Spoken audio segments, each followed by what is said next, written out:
Okay, good evening, everyone, or good morning, or good afternoon, depending on which time zone you're watching this from. I'm joined today live for an exclusive exclusive interview with the president of the Uyghur American Association, Kuzat Altay. Mr. Kuzat Altay, how are you today? It's time of Ramadan. I can say thank God for I'm living in America in a place that my life is safe and nobody kidnapped me. But unfortunately, as a son, not president of Uyghur American Association, as a son, that I'm not feeling well today. Okay, so for our viewers, for the first time, could you just give us a small introduction of who you are, what your organization is, and we'll go from there, and then we'll talk about what's happening currently with your personal situation. So, my name is Kuzat Altai. Thank you for tuning in, guys. Thank you so much for your time. I appreciate it. If you can share our videos to spread our voice, it'll be really appreciated because we need to save lives right now. This is a very urgent situation. I was born in East Turkestan, which is occupied by China in 1949, and in the capital city, Urumqi. And I stayed there until 19 years old. I was attending medical college in Urumqi, and I got arrested by Chinese intelligence officers and interrogated multiple times. So I decided to escape China because my life was under danger. So in 2005, I went to Turkey. In 2008, I came to the United States as a refugee. And it's been past 70 years. China is oppressing Uyghurs in East Turkestan region. And I thought that was the worst time. Whatever happened to me was the worst. However, in 2018, February, I got a message from my father through WeChat, right? So unfortunately, as China has access for all the social medias here, we don't have access to there. I mean, they can't use WhatsApp or Facebook, things like that. We're forced to use WeChat so China can monitor us. Anyway, my father sent a message to me from WeChat. He said, "Son, they're taking me." That's all I heard. "Son, they're taking me." He was nervous. And I was like, maybe this is one of the political education, because in China, we know that I grew up in China. There were multiple political education throughout my life. I thought that was something similar. So I started doing research. And unfortunately, I've heard that many thousands of Uyghurs around the world, their family members disappeared. I mean, I at least know my father sent me a message, "Son, they're taking me." But unfortunately, thousands of Uyghurs, they don't even know what happened to their family members, no access, they can't call. So that's one thing. Then later on, with this leaked documentation, satellite images, that we found out that United Nations, Amnesty International, Human Rights Watch, right, European Parliament, these organizations, US State Department, found out at least 3 million innocent Uyghurs were taken to the concentration camp. When I say concentration camp, it is not exaggeration. It is mass detention center that people are subjected to sexual harassment, rape, slavery, or lack of food, lack of sleep deprivation. Everything's happening to them. Many people died in that concentration camp, and we have live survivors. They came to the United States. They did testimonials. Many survivors around the world. So for 2 years, I have advocated for my father. I was looking for him. I don't know he's alive. Multiple times I saw him in my dream. As a son, I was crying every single. I have my kids. Like, our entire family is traumatized. My kids are looking at me, "Daddy, why are you crying?" And my older son, Tarek, he heard that my father was passed away in my dream. He was crying. So I didn't know he's alive. So I started advocating for Uyghur people around the world. In last year, October, I was elected as president of Uyghur American Association. And after 3 months, interestingly, Chinese state media, Globe Post, Global Times, I guess, whatever, the Chinese state media, they have released my father's video. My father was on the bed. He was not able to walk. He has medical condition. And China forced him to denounce me on national TV. That is the only way I found out my father was alive, by watching my father denounce me publicly on TV and shaming me, said, he doesn't have a son like me. I have to stop what I'm doing against Chinese Communist Party. By the way, this is not about Chinese Communist Party. This is not against Chinese Communist Party. This is for our people. Chinese Communist Party are killing Uyghur people, innocent Uyghurs, slavering them, organ harvesting. That's why I stood up. It's not only about my father. It's not about Chinese Communist Party. This is about human rights. This is about, in this century, the most massive human rights violations in the world. So that's how I found out my father was alive. And today, unfortunately, I'm getting some messages from my father that was putting me in a really difficult situation.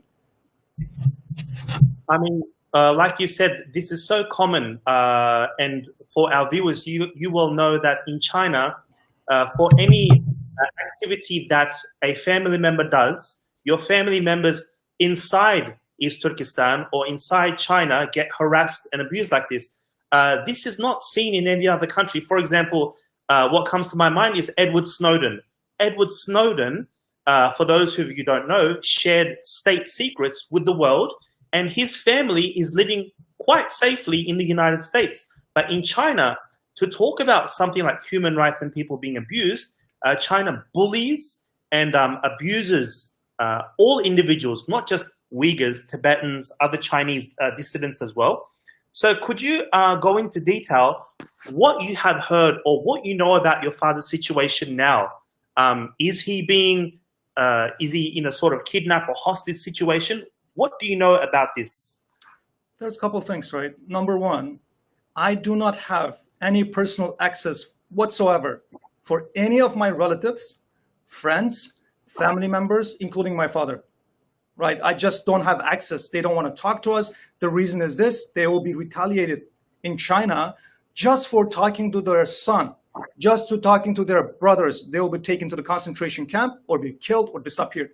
That's why people in East Turkestan, they're so scared to talk to anyone of their family members living abroad. Okay? Number one, for a long time, I couldn't talk to him.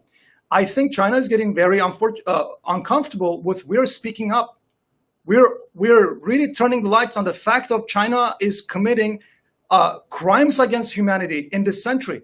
That's why China right now is keeping my father hostage, kidnapped, and pressuring him to pressure me to silence my voice.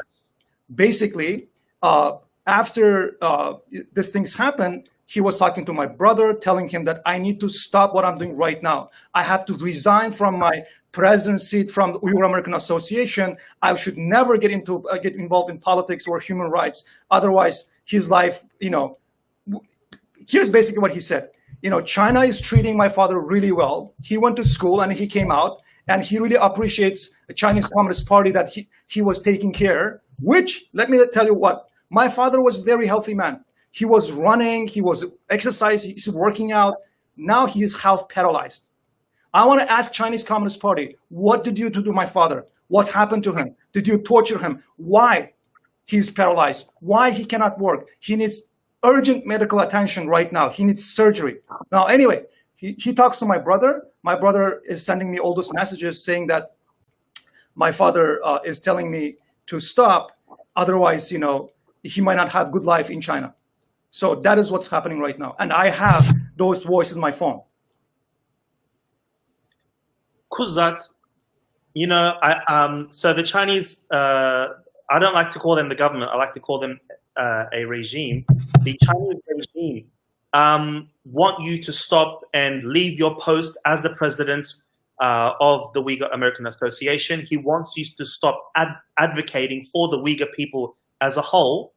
Why don't you just stop and listen to the Chinese regime? Here's the thing. Chinese Communist Party, by creation, is evil. Okay? Expecting something good from Chinese Communist Party, from anyone on planet Earth, is expecting this cup of poison to turn into honey magically. Okay?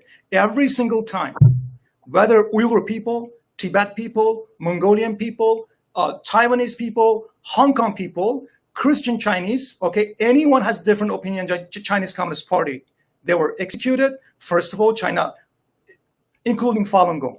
Many, many times in the Uyghur history, Uyghur people worked for China. They were loyal Chinese Communist Party members. They worked for Chinese Communist Party. Now, in this time, in the concentration camp situation, we all know that they were not even able to save themselves or their family members, even though they were so loyal. Three generation loyal Uyghurs to Chinese Communist Party, they were murdered and executed. Now, how do I expect that Chinese people will keep their promise? My father is kidnapped by them. If I stop, how do I know? They're not going to kidnap my sister, my cousin, anyone else. Other than that, it's not only about my father, millions of other Uyghurs. They are my brothers and sisters, my classmates, my teachers, right? People I did business. The guy was selling a bakery shop, right? All these people, I see them in my dream every single day. How I'm supposed to stop? I need to speak up. We need to save lives. And they don't have voice. In China, forget about voice. They don't even have basic freedom to walk and travel around. Every 100 meters, they have checkpoints that they have to stop them, search for their pockets, check their phone. All these things are happening. They can't even have freedom inside the China. How do they access to media outside of China so world can hear their voice? So you and me, even though our families are kidnapped, China is keeping them hostage, we need to speak up to save more lives. Okay, I want to ask a question, and this is a question that many people ask us. You know, China did have a terrorism problem between the years 2012, 13, until 2016. And they justify these camps or these vocational schools and so that this extremism, this radical form of Islam can leave the minds of the Uyghurs. Do you think China can justify the opening of these camps because they say for the past 3 or 4 years, there have been no terrorist attacks and many countries have been, I would say, client states have been supporting China in this. How would you answer people that ask this question?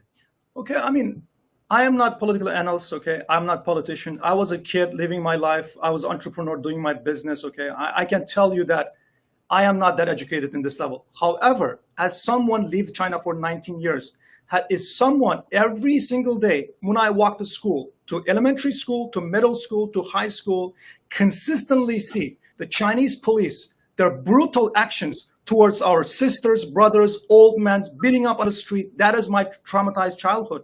I understand China, okay? So now, first of all, how do we know these so-called terrorist attacks? I don't know how many people died. I don't know it's carried on with bomb or knife. Nothing. We don't have data. China is absolutely encapsulated information black hole.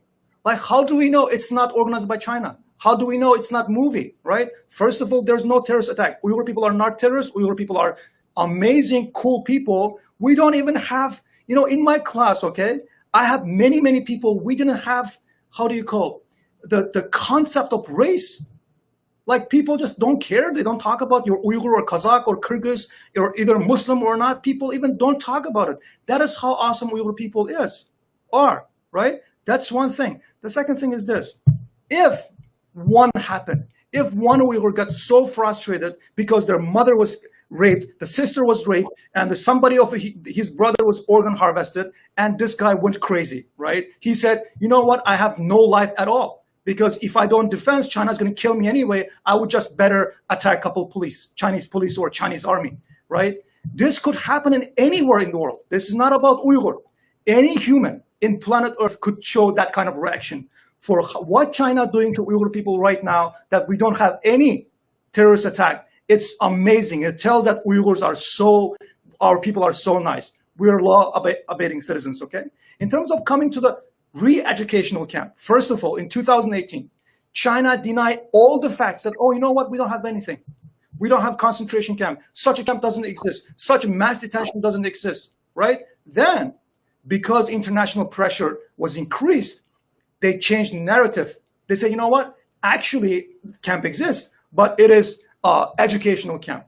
If it is educational camp, the president of Xinjiang University, Tashbulat Tip, doctor, he was giving education. He doesn't need education.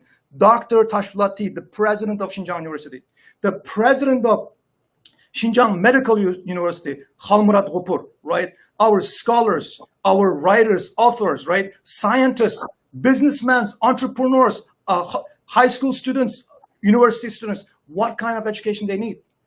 Forget about the job training. Many millionaires, Uyghur businessmen, they were providing job to the society. They did not job. They created job. However, those people detained in the concentration camp, their wealth were confiscated, and these people disappeared. Now, what kind of education camp it is?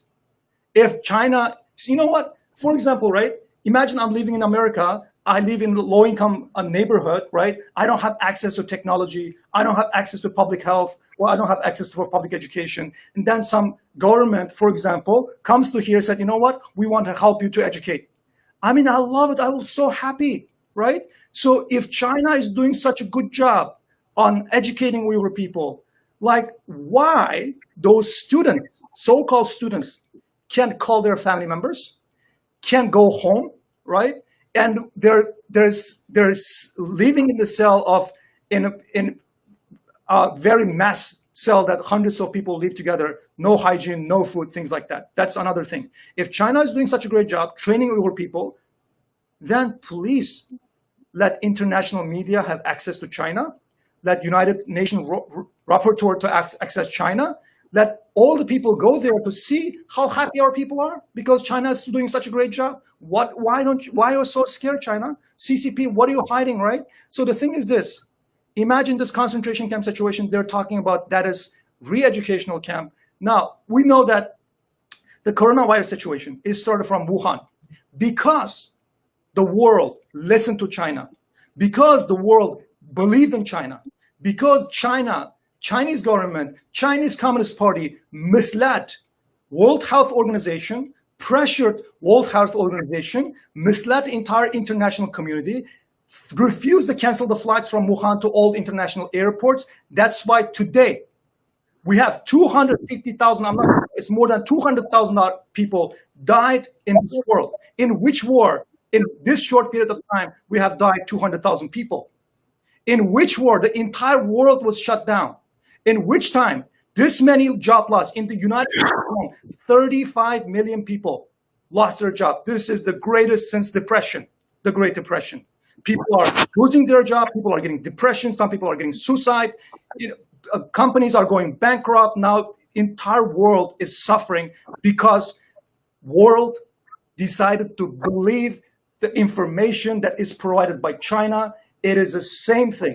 Their narrative, their behavior on coronavirus situation or CCP virus situation is exactly same with the re-educational camp versus concentration camp situation. Could you just shed light on, do you have any news about how the CCP virus is affecting the Uyghur population in East Turkestan? Have you had any information? Or are there any fears? Do you have any fears that because there hasn't been any proper news getting out of East Turkestan after the CCP virus spread all over the world, it's being covered up in many senses. Would you care to comment on this? It's very unfortunate that, I can tell the situation is getting worse in the East Turkestan region. First of all, as I mentioned in the beginning of my conversation, China is the information black hole, right? They strictly control what kind of information can come up from China. It's all leaked information that some Chinese citizens and Uyghur citizens putting their life in danger to spread out some news and then take some news back to China. That's the only thing. And if they get caught, they get killed or they get disappeared or detained in the concentration camp or jail, right? So for that reason, we have very limited access to information in China, number one. Number two, we know that when they blocked Wuhan International Airport, you and me all remember, all the screenshots of those airplane landing and taking off was in the social media already. It's in the news, right? China canceled all inside China's flights. Some international flights were still continuing for 4 days, okay? Also, only Urumqi and Tibet. They left these two ports open, so probably these Chinese citizens in Wuhan, they were able to fly to East Turkestan, Urumqi, or Tibet in Lhasa, right? So now, we all remember that there were Uyghur nurse, her voice was leaked in social media, and she's saying that around 20,000 people arrived and they disappeared. We were not able to trace those Wuhan citizens in Urumqi. Now, where are these people? According to Chinese state data, only 75 people affected by coronavirus, one died. in East Turkestan region, which is joke. Are we going to believe China again? Are we going to believe the data that China provided again? Of course, we're not going to believe. However, our family members were already in danger. People in the concentration camp, because of torture, lack of hygiene, lack of sleep, lack of nutrition, they were already weak. Mihirgil Tursun, the survivor of the camp, she gave testimonials. She said, in 3 months in my cell, just because of the bad condition in the cell, 9 people died just in 3 months. Now, people were dying anyway without coronavirus. Now imagine that when this weak immunity, if those supply chains, whatever, people working in the concentration camp, or whatever the Chinese Communist Party teachers doing Chinese propaganda, brainwashing, how do we know those people are not effective? If one person is going to affect in those concentration camp, they detain 10,000 to 30,000 people, it is going to be another mass murder by Chinese government. However, one more thing that we are scared is this. Our scholars, scientists, our entrepreneurs, businessmen, elite Uyghurs, we're so scared that China will blame the coronavirus and kill them as well. Okay, I've got a question here from Rona Domi. I believe it's a he or she, please forgive me. They ask, could you ask him, what can we do as outsiders for the Uyghurs? So in the United States, we're asking people to talk to their senator, their Congress, to pass the Uyghur bill, because this Uyghur bill is going to help Uyghur people a lot in the international Uyghur community and give us moral. And also, I believe, Chinese Communist Party, their legitimacy is coming from they make money. They're oppressing their own people. Chinese Christians, there are 200 million Chinese Christians. Their life are in danger right now. I have my Chinese Christian friends. What they tell me is, they changed the 10th Amendment to 9th Amendment. They detain Christians in China. They detain Muslims in China. By doing all these things, how China is staying in the power? Because we keep buying from China, because Chinese Communist Party keep making money. The legitimacy of Chinese government is coming from money. So we want to stop this beast, this evil. We need to stop buying Chinese product. Everybody in here, we need to stop buying Chinese product. We need to pressure international community, the business community, to move the factory out from China, one by one. In this pandemic, the entire world is paying for the price of single China becoming single manufacturer of the planet Earth. We have India, we have Philippines, we have Indonesia, we have Bangladesh. There are so many places. 2 things. 1, we're going to stop the beast, Chinese Communist Party. 2, economic prosperity for other peoples around the world as well. They need too. I mean, they have to leave too, right?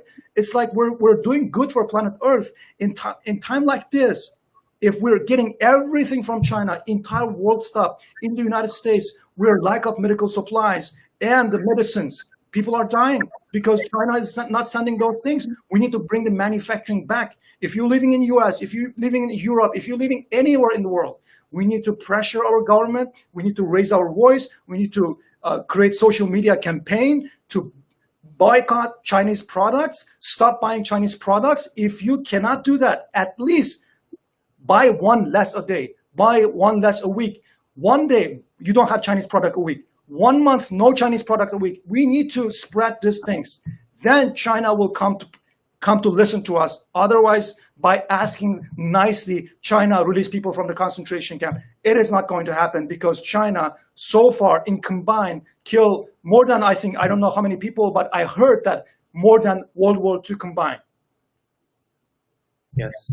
Kuzat, as you've mentioned, you are not going to be, stepping down from your position. And in fact, you mentioned earlier that you are these sort of attacks make you stronger. So my last question for you is, what is your plan, and what are your final comments with your own family and your own personal story here? Unfortunately, my plan is I'm going to keep going. They're going to harass me every single day. My psychology is messed up. I'm sad. However, whatever I'm suffering right now in a personal level, it is nothing comparable to the people suffering in China, in East Turkestan, in concentration camps. In those cells, people are dying. It's nothing comparable. So all we got to do is keep going, keep spreading this news, keep speaking up against China, and all the international community, please stop buying Chinese product. Please ask your government to not believe in China. Please, guys, as I mentioned in this speech, right? Today we have pandemic. It's because China misled the entire international community. Doctors in November, they found this virus, and 9 doctors came together. They sent an open letter to Chinese Communist Party. Those 9 doctors detained, okay, questioned, and some of them died because of the coronavirus. And China is cleaning up those evidence. People reporting the coronavirus situation are getting killed in China. That's why, because China trying to cover up the situation, because China was intentionally misleading international community, intentionally pressuring other countries to not cancel the flights, intentionally leaving flights open from Wuhan to international airports. That is why today, as a result of we're believing, listening to China, we have pandemic. Millions of people are losing their job. Hundreds of thousands of people died. Millions of business are going bankrupt because of this. The world stopped.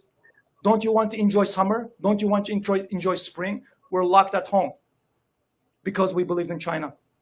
Therefore, we all have to speak up, hold China accountable for their crimes against humanity in East Turkestan, in Tibet, in Hong Kong, in Taiwan, in Mongolia, inside China, and this pandemic. We have to hold China accountable.